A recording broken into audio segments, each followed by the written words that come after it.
This week on the show, we talk about the track intel, really important at Flemington too. This wind is going to have some impact, especially around the circle, and going to have some impact on that Makybe Diva Stakes. We go into detail about the Makybe Diva Stakes and what price Pride of Jenni. That'll be the pin the tail this week, which after last week is 4-all because JJ nailed bang on the button Estrella. We give our best tips, obviously, for Flemington and Morphettville as well. And snap or don't snap. There's 5 horses this week which we think will either go in or out from a market perspective. Oh, and we talk about JJ's horse, a Samurai Mind. That's the Jules and JJ show.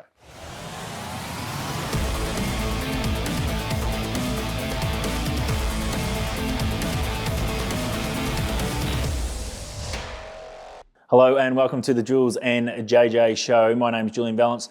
Not joined in studio, but joined remotely by James Jordan, JJ in Adelaide. How's the week going over there, Adelaide? JJ, what have you done? Killed any wild feral animals or where are we at? No, not yet. So it's been a quiet week on that front, which might not be a good thing. Had a foal this morning, which was good. Had a little Tagaloa filly, which was a good start. We've got 3 mares to foal, so we're 1 down, which is good. Came out healthily, which is a good result. So probably next week got 1 more and then probably a 3-week gap to the last one. But no, things have been pretty good over here. Good weather, no rain, which is a bit of a shame, but can't complain. You find a way to complain. Well, I got a can back, I think, which is always a good start to the week, bit of pep in your step. Get to that later. I also noticed too, actually, something did come across my desk, as they say. I don't even know what that means, by the way. I don't have a desk. But I have heard that. I just reckon there's a little bit of self-interest from you with the Netflix documentary comment. And then going, you should go through all different types of, maybe a homebred type of, horse coming through the ranks. And I was like, yeah, correct. I was like, that was the angle you were going for, weren't you? No, it's not. But I'll tell you what, I'm gonna make some inquiries about this. See if we can. I'll tell you what though, some of the numbers getting thrown around. Some of the numbers getting around were 1 million. You need close to 50 million, my friend. No, you need 10. I reckon. I reckon you need 25 plus. No, I reckon 10 would do it pretty good. Morgan Freeman will cost 10. No, Morgan was a bit of a joke, but I've made some inquiries and I reckon it's doable. Anyway, watch this space. Okay, cool. Let's get to the track intel.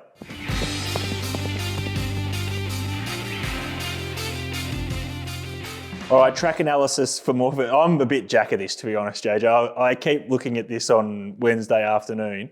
I think they're taking the PI 55 with these track rails. The track's not big enough, is it? Anyway, you tell me what's going on there. Yeah, it's the outer track. Well, they are pushing them out a bit. It's been out quite a bit lately and it's sort of played the same way every time. So we'll get to exactly how I think it'll play. But to be honest, I reckon we've been bang on the sort of predictions as to how the track played the last sort of couple of months. But anyway, 11 metres from the 1200 to the winning post, 8 metres the remainder. I reckon it'll be a soft 5. It's actually pretty good weather this week. It's sort of sunny, not warm, but sunny. I don't think it'll hold too much moisture. Overnight dew maybe, but I think a 5 will probably be where we land on Saturday. The wind's 24 kilometres southeasterly. Slight advantage to horses up on speed in the chute, but I don't think it'll be consequential. I reckon the fence will be off. That's how it's been. Probably the last 8 meetings on the outer track. The inside's been a little bit of a no-go zone. Not horrendous, but certainly not superior. So I think horses out wide will get their chance again. Probably inside gates in the chute, I'd be penalising. And if you have drawn wide or you're backing a swooper, I wouldn't have any fear going into the meeting. That's some good intel there, JJ. In particular, too, throughout the day, you might see market movements and it might be inside barriers are being pushed out from the market side. So I think that's something we should pay attention to with what JJ is throwing out with the track intel for Morphettville. Flemington, Victoria for Makybe Diva Stakes Day. True position in the entire circuit. I think we'll be on a good forward. Now, they're predicting a little bit of rain Friday night. I don't think it'll be enough to impact it, but it's Saturday on race day. We're expecting to get maybe up to 6 to 8 mils. If we get it, maybe we get into the soft range, but I'm still thinking the track's going to hold up pretty well and we'll race on a good forward throughout the Saturday. Here's the important part, 25 to 35 kilometre southerly wind. What's the southerly mean? Tailwind in that sweeping home turn, which is really important for the 1400 metre plus races, the circle races we call it, because this is very similar setup to what we saw Pride of Jenni do in the spring last year when she got out in front, and leaders had an absolute field day around the circle. So it's a similar setup to that. Get up to 35 kilometres southerly, leaders around the circle will be majorly advantaged. In terms of the straight, the intel there, middle to wide barriers are an advantage when we get into this sort of circumstance. The circle, expecting even, low percentage play back markers. We know that anyway, but just give a little bit of bonus too. If that southerly really kicks up around the circle, leaders could be in a really good spot. That's a track analysis for Morphettville and for Flemington this week.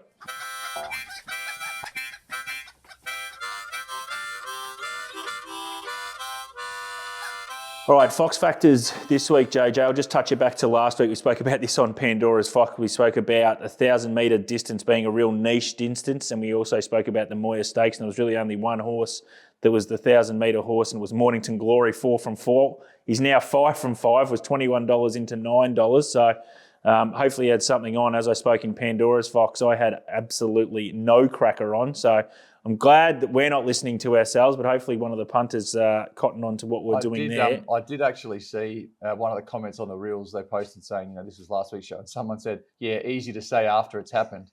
I'm like going, well, no, mate. We did say it before last week's show. Anyway, hopefully he's watching again this week and he's cottoned on. That's very good. So this is an interesting one because I want to get your thoughts on what to do next start, with a horse that performs below market expectation at the start prior. So, and there's no obvious issues. There's nothing in the steward's report. They didn't have bad luck. Nothing's come out that they've been sore. Do you forgive or forget? And I've just got some context for this, JJ, and then I'll let you roll. It's just that there's 3 or 4 horses running at Flemington on Saturday. Berkshire Breeze got rolled at $1.45 at its last start. Pride of Jenni, which has been really well documented, getting beaten at $2.90 last start. See What I See got beaten at $3 last start, and even to a lesser extent, Bold Bastille, who ran 4th, started $3.60. Do you forgive or forget, or what do you do with that next start? Because for me, it gets real hazy. Yeah, it is. I factor it in. So as you said, no obvious. I'll look at the race and think, can I make an excuse? Is there an obvious excuse? And if there is something, misses the kick or whatever, it's 3 wide and rates down, I'll forgive it. But Pride of Jenni's a good one. Seemingly, she just didn't go any good. No obvious excuse there. They said she felt like a 2,000-metre horse. I don't know. I basically, what I do, and I'm not saying it's right, but what I do is in my database, I predict what rating they'll do on that day. I generally go in, I grab that rating, I take a length and a half off it, and I price it off that figure at its next start, assuming, it's still on a good track or there's no other variables. But as a general rule, if they've run a poor one, well down on what they can do, I often start with taking a length and a half off what I think they'll perform at the next start, which generally obviously means I've got it priced a fair bit longer than I had at its previous start where it failed. Okay, so that's good intel there from JJ, because it is really tricky and you've got some real talking horses this week, especially at Flemington, of working out what you're going to do, and especially with the pricing point of view. Do you give it the full whack again? Do you forgive, or do you forget it and actually remove it and really do what JJ is doing and probably, taking a length and a half, 2 lengths off what its peak is? So that's the Fox factors for this week. Okay, the Group 1 set arrives here, JJ. It's just the one Group 1 race this week as we build up into the Spring Carnival in Melbourne. It's the Makybe Diva Stakes. It's a bit of a ripper. It's a small field. There's only 8 in it. We lose Riff Rocket during the week to Colic. That's unfortunate, so we wish the connections well there. I'll just set up the map here as we've got the prices up behind me, JJ. Obviously, I think Pride of Jenni leads. Here's the trick part. Blake Shin goes on to Antino. I'm going to suggest that I think Antino doesn't miss the start this week and ends up outside of Pride of Jenni. It might be a little bit of a loose lead for Pride of Jenni, but I think Antino does roll forward. I think then it's probably a gap back to Mr. Brightside gets on the back of Antino, but then there's a little bit further back to Via Sistina, who won't want to be right on the backside of Pride of Jenni because I just don't think she'll want to work that hard, James McDonald. But I think she then, from gate 1, has to hold that spot because I've just got Circle of Fire and Warmonger having no early speed whatsoever over 1,600 metres. So I think they go behind Via Sistina. A Tissue gets the back of Mr. Brightside, and then Pinstripe probably gets the back of a Tissue, just the way the barriers fall. That's how I've set up my map. You might be a little bit different. How else do you think it rolls? And the other key factor I want to sort of mention and then let you roll into this, JJ, is they come out of a really slowly run race in Sydney where they zipped home astronomical figures, 11 flat, I think, via Sistina, versus probably a bit of a genuine tempo that the Pride of Jenni team and Mr. Brightside pinstriped horses come out of. Does that have any factor as well in how you think this race is going to evolve for these horses all second up? Yeah, I'll start with, I reckon Mr. Brightside and Pinstripe will be nearly at their peak, almost fitness-wise, off the back of that. That was a very fast run, 1400. They had, good runs, but they were asked to go, pretty much the whole way, and they finished off quite well. So I reckon they're going to be fit horses. I've got, I thought almost like last start, Pinstripe might be thinking, well, there's going to be the bunny out in front, Pride of Jenni. Brightside will probably stalk it. I want to stalk Brightside again and try and get a carbon copy of what happened last start. The sort of tactical thing is, you mentioned Antino, that's definitely a factor. The other thing is, will Craig Williams think, well, hang on, I'm not going to chase Jenni, put her under pressure, get to the front and get swamped again by either Via Sistina or Pinstripe like last start. He might just think, Pride of Jenni went pretty average, went pretty poorly last start. I don't really think this is the start to go out and chase her and think, I'm not going to let her get away because she's a $1.80 pick. He might think, she's a chance of falling off the perch at the 300. And if so, I'm going to be left in front. I might just sit 2 lengths further back. Sort of play on the fact that maybe she's not at her best. It then means if you've got Pinstriped on its back, maybe Via Sistina in behind them, it might not give them that perfect trail up. He might just be able to hit the front of the 100 if Pride of Jenni gets it a bit softer and be harder to catch. So there's a tactical element to this race for sure, as there often is in these smallish weight for age fields. But I don't think Williams will charge out after Jenni as much. He probably thinks that brings the others behind him into play a little bit more. So, I think it's a fascinating race, but I reckon they might just let Jenni go a little bit further in front than they would have maybe last start. Yep, it's really interesting there. Would you have a bet in the race? Look, I did it yesterday afternoon, last night, and I looked at Mr. Brightside. He was about 390, and I thought I could back you. I had him about 360. I didn't have a bet because Pride of Jenni's a tricky one. You don't know how to approach it, and also Via Sistina. I think you have to sort of boost her on what she's done to get her as short as she is. And I know she was obviously had an SB advantage over Mr. Brightside when they met in Sydney last time, and obviously beat him home and was good first up, was dominant on debut. So there's only 3 runs there that I'm looking at. It's a hard one, but Mr. Brightside was a horse I thought would get his chance here, but he's been 390 into 320 overnight. So I haven't had a bet, and I probably won't.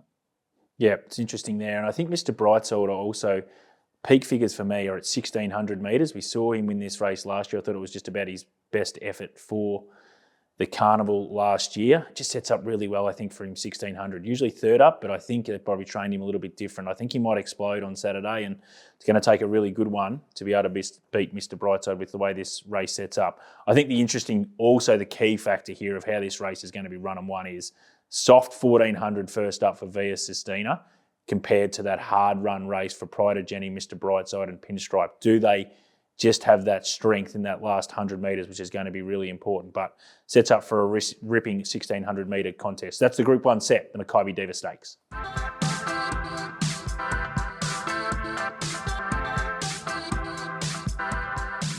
All right, JJ, it's time for your SA set. You got 5, so we'll sit down and just listen to this, and hopefully you rip through them a little bit quicker than what you usually do. You get a cup of tea. Well, I'll do my best. I don't normally have 5. I've sort of gone with 2 a couple of times. Anyway, we've got 5 this week, so I'll run through them a bit quickly so that you're happy. The first one comes up in race number 3. It's a horse called Andrew's Memory. I think this is a limited race. It's $8. Key for me here is the jockey change. I think Lockie Neindorf taking over is a big positive. He trialled the horse. He jumped it out. Jump out was good. Trial had no blinkers, but was able to win. Blinkers back on for race day, which will need over 1,000. Get a cheap run in behind them. It's a thin race. I think it's a solid each way chance at about that $8 quote. In race 3, race 4, Annie's Rose stepped out first up last start and was really impressive. Sat back, absorbed the tempo, sort of peeled to the outside and finished off over the top. I think that'll be the same pattern again on Saturday. So I think it's very hard to beat. Isabella is the horse that can beat it, and it will settle probably 3 or 4 lengths closer. But I just think the pattern will suit Annie's Rose. So I'll go with her in race 4. Race 5, Zarkana, a horse I tipped first up. I'm hoping it's ready for 1,500 here. It's 4th up, so it should be. It's had a few 1,200 metre runs under its belt. I think the drop back in class is important, and there's a bit of weak speed in the race. So if you can just sit in behind the midfield, wait till probably the 300, not go too soon. I thought it was probably exposed a bit too soon last start. I reckon holding it up for a bit longer will suit it. It's going to be very hard to beat. The only concern is the horse does lay in, and the jock is probably not the best left-handed rider in the state. So hopefully she can get it to go straight. If she can, I think it'll be very hard to beat. Race 8, Press Down. This is our feature race. It's a really good race. Sharippa is in the race. There's a host of good horses. I think Press Down at the weights is really well suited here. I also think its advantage with it is a lot of these horses are first up. It's off 70 days, but it had a trial 1st of August and first week of September. So it hasn't actually had that much time off. Its trial was behind Sharippa. Meets at 5.5 kilos better at the weights, assuming level weights in the trial. I think it'll play a part. So Press Down for me in race 8 is going to run a very big race. And then the last one at odds, a bit stiff last week with I Catch 'em Fox at odds in the last. This week, Raw Grunt, about $8.50. Tom Preble comes over, he rides, takes the 3 kilos off. Its runs this prep have been a lot better than last prep. This horse has improved a lot throughout that spell. First up run was good. It won its maiden. Second and third have won since. Then last start, sort of snagged from a wide gate and then just couldn't get a trail up into the race. Had to sit back. Craig Newitt wrote it. Had to sit back and just sort of let it unfold, and it sort of missed the boat a bit. But the last sort of 4 and 200 were both strong. I think rising in trip again, Raw Grunt's going to run a massive race in the last at 8.50. So there's 5 of them. I won't recap, but I'm sure there's a graphic sort of popping up. There's 5, Yep. a couple each way. I think a couple of winners hopefully can salute for us. Yeah, beautiful. Thanks for that, JJ. So as you can see, that set of JJ's up in behind me. 5 selections there and at some different price points. So knock yourselves out with that, punters. Now we'll head over to my Victoria set. Look, I've gone thin here because I find this day a fascinating day. I love the day overall. There's some quality horses, but just from the way I priced it, there wasn't a lot of edge in the markets that I saw currently. Going to start in race 6, number 4, Nicolino Vito each way. Theoretically, you could say it's third up, but it is deep into a prep. But it was off 49 days, and then it went to a 1,200-metre race at Flemington behind Right to Party. That race went enormous, just wasn't suited up the straight. Then it went over to your joint, actually, JJ. It went to Adelaide, ran third in a race behind Second to None, and also See You in Heaven. I've got that race going pretty well to then come back to this kind of race, 1,400 metres. Cute draw. I think they can set it a little bit closer. It's only 1.5 kilos off the minimum, 55.5 kilos. Blake Shin in the saddle. I think he can get it a little bit closer. I want to be with this horse now. I think it's ready to launch again. And it's got a really good record at Flemington. So I want to be with Nicolino Vito. I think there's just a few question marks over a few of the others, whereas this one I think is probably the most bomb-proof horse in the race and can map ahead of them. And then we go to race 9. Number 12, a horse called Sans Doute, who's second up here. Now, first up was off 119 days. It ran third behind a horse called Mornington Glory. Well, we know what it's gone on to do. But the race went enormous either way, and I didn't think it'd be suited around Moonee Valley.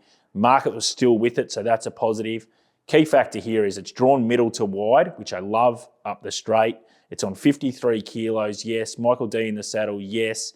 Just think it stalks this speed and then gets over the top of them. Flemington record. 4 runs, 4 wins up the straight. It's an absolute jet up the straight. And its ratings with me up the straight have been the biggest by far. Went 9 one day, 4 one day, 6 one day, and 8 one day. I love that about this horse, that it's just continually grouping big numbers. Sans Doute, want to be with it each way. $7.50, $2.65 the place. I think that's a cracking bet, Sans Doute. So there's my 2, Nicolino Vito and Sans Doute. They're up behind me. You can back them both each way, and hopefully we can get a collect. Righto, snap or don't snap, JJ, running at 32 from 40. So we're going bang on 80% of getting correctly which way the prices are going to go for these horses, whether they're going to drift and you then back them a little bit later, or take the price now, snap the price now, because the price is pretty lucrative and it's going to end up being, the SP is going to be a little bit shorter. I'm going to start us off. Flemington, we go to race 2. This is a really hot race. This is a pretty nice horse, but just around $4.80 for a horse called Detroit City. I can't get it as short as that, so if you like it, I'd be waiting. I think you're going to get a better price. I think the market might spit this out at some stage. It's 2 from 2. Wodonga Win was really good. Then it went to Flemington. Visually, it looked outstanding, but I just can't get the numbers there to compared to a few of the others in this race. It's, as I said, it's a hot race, and look, this horse can win, but I think you're going to get a better price, Detroit City. Then we go to race 9. I got 2 in the same race. Benedetta. So this is a Group 1 winning mare, obviously over in SA. I think JJ, $7. She's got 58.5 kilos. Now, she's an honest horse. She runs 4th in the Oakley Plate last year first up, or in the autumn, and then ran 4th in the Newmarket. She never really runs a bad race. She can win. She's won with 59, she's won with 58, she's won with 57. She's got Blake Shin in the saddle, so I'm giving you all the ideas of why she actually won't drift. But she's drawn gate 4, and I just think the inside might be a disadvantage on Saturday. I just think you're going to get a better price at Benedetta. You know she's going to run well, but I just couldn't take her at that $7 current price, her. And obviously I'm snapping Sans Doot, $7.50. If you can take that $7.50, even $7 about her, I've marked her much shorter. I think that's a snap for me in race 9. You've got 2 for me, JJ, at Morphettville? I have, kicking off with a don't snap. Look, good stable, good jockey, Richard and Chantel Jolly, Jake Toroy. But I reckon in race 4, Cold Case, you know when you get a horse and they run really well through their prep, but every time you rate them, they just go negative or, at best average. And you think, geez, this horse is so close to reaching its mark, but it actually strung a couple on end. So I sort of got it wrong, but the horse is Cold Case in race 4. It's about that $7 quote. I think it'll jump double figures. First up this prep, I was nowhere near it. And finally, I benefited from that. It did nothing first up. Just think it's a big risk again. I think $7. If you do want to back it, which a lot of people will want to back the leading sort of rider and stable, I think wait, you'll get double figures about it. It's currently $7. So Cold Case in race 4, not a bet for me at the price. I think in race 9, Raw Grunt, it's about that $8.50 quote. I think it's the one that could shorten. It's a very thin race. I think with the claim, that's really important. As these sort of thin races where there's not much between them, you suddenly get the 3 kilos off for an apprentice who can ride, Tom Preble, coming over to SA from Victoria. I think the market will tune into that, and it is a horse that's piecing together some good runs this prep, and I reckon you can rule a line through its first prep at the races. Probably wasn't ready maturity-wise, and it is now. So I think the $8.50 will not last for Raw Grunt in race number 9. Okay, so there's the snaps or don't snaps, 5 of them in total. Hopefully they can help you out with the price sensitivity of those horses on Saturday. All right, JJ, won't worry about the next segment, but it is Pin the Tail. Look, the score now is 4 apiece after you nailed Australia bang on the jam. So this is the PointsBet SP. So at the off, she was bang on $3. You predicted that she would start $3. I went with $3.20. I will say, I sort of spoke to you after this race. I reckon she was $3.30 about 30 seconds before the race. Then she sort of just went to about $3.10. And I think you said, oh, we're going to head for the tiebreaker. And then they just held another 5 seconds. I don't know if you had the button there or not, but just pushed her into $3. So well done to you. And also to Tate Marsh, who on the socials, bang on, got $3. So I don't know if you copied Tate Marsh, JJ, which is probably more than likely, I would suggest. Yeah, be very careful saying those things. All right, this week, well, don't know if there's any more talking horse, and she's off, some would consider a bit of a failure, but Pride of Jenni. So she's a really tricky one to work out. She starts $2.90 in the Makybe Stakes.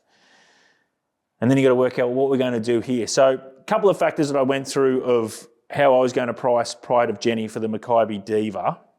I went back to the Queen Elizabeth, which I think you've done as well, speaking. You sort of had Via Sistina $1.85. Mr. Brightside was completely cooked by that time of the prep, and he ended up starting $10, and Pride of Jenni was $7. So, okay, you start that, that's your starting point.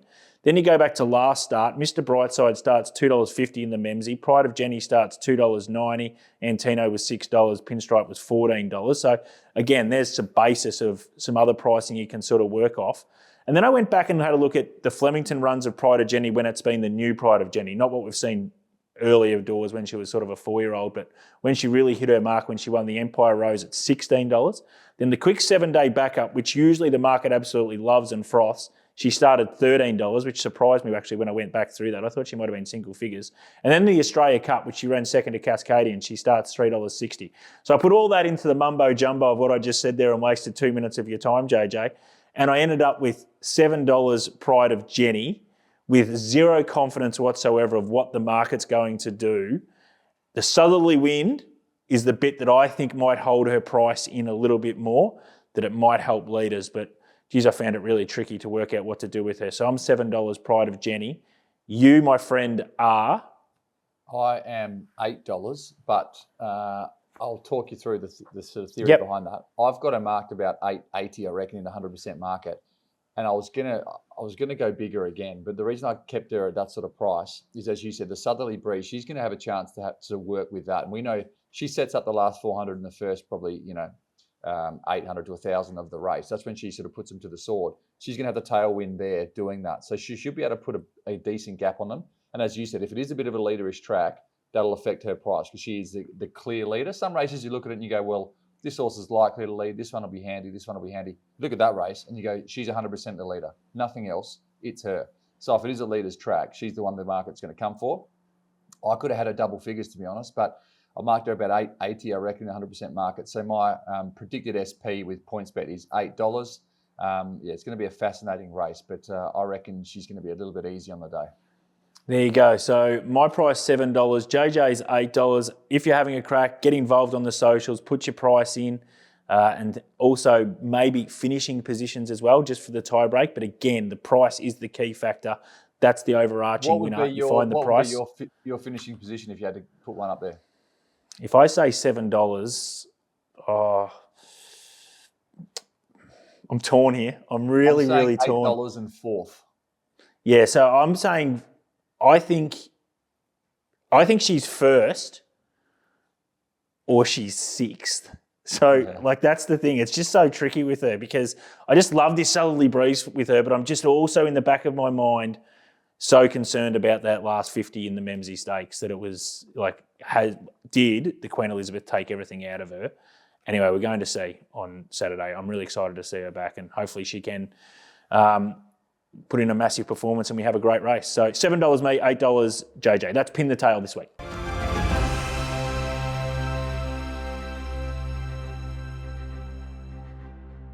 All right, let's get to the plays of the day, JJ. You kick off first because your, I think, race is just ahead of mine. Race 5 for me, it's Zarkana. Look, I'm hoping it can run the 1,500 strongly. I think what's going to help it is there's good tempo in the race and it's a pretty significant drop back in class where they'll go pretty quick and they'll be pulling up late. I think if Kayla Crowther gives this horse a soft run the first 600 metres of the race, it can really finish off that last 400. So I'm with Zarkana in race 5. There's a few others that I think are good bets as well, but if I had to give you just the one, I'll stick with Zarkana in the 5th.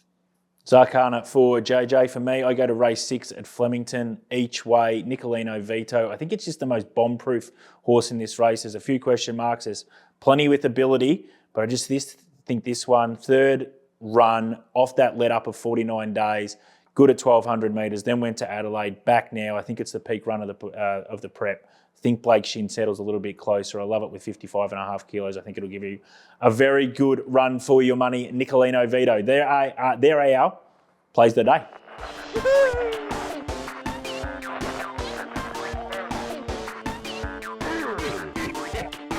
All right, JJ, we haven't had this for a while. Stupid as a fox. So I've just brought it back because it'd be very remiss of us to not talk about your own horse that carries the blue and white Foxcatcher Intel colours of a Samurai Mind. He's back in Adelaide and I've looked at the PointsBet market and he's come up favourite. So for the punters out there that want to get involved with this horse, what are you suggesting? How has he come back? Because he's had a little bit of a let up. What have you done with him since? What's the intention of riding? And I've noticed that you haven't told me to come over, so I'd suggest punters we might be on the slows, but you tell us otherwise. No, he has had a bit of time between runs, not by design. He had a little foot abscess and it sort of blew out and ended up with a crack in his hoof. So he should have been carrying that. He had a quiet few weeks. Not in the paddock, just sort of ticked over, a bit of swimming, bit of sort of treadmill work at Dan Clark and Opie McGill's race. And they're happy with him. Just wanted to see what he would do under race sort of conditions. So we trialled him last week at Murray Bridge, see if he would get through it, and he had no soundness issues, and he did. He got through it. He hasn't been sound. He's been sound, the whole way through, which is a good sign. His work this week's been good. So we're going in there that he's confident that he's feeling good. I wish he didn't have the setback. So you have to sort of factor that in a little bit. But if he runs to his best, I think he'll be the horse to beat again. It is a pretty good race. Sackham from Will Clark and Nicky O'Shea stable's going well. But I think all things being equal, we deserve to be favourite. See what the market does with him. If he gets the sort of at the moment they're pricing it with a couple of emergencies sitting in there.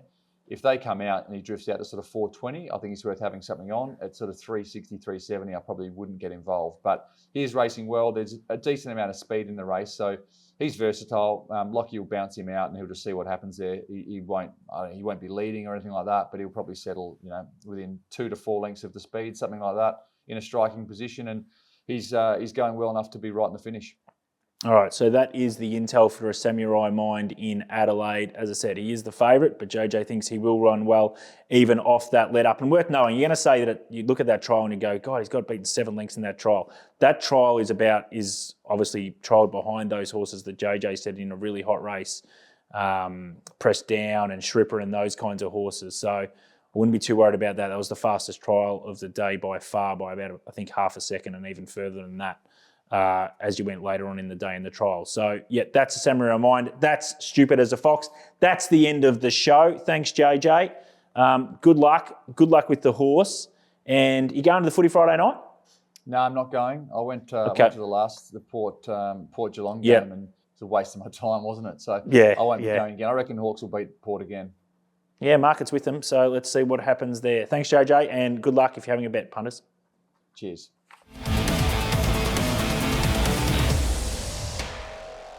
Thanks for watching the show, punters. Plenty in that. Please, if you want more, like and subscribe.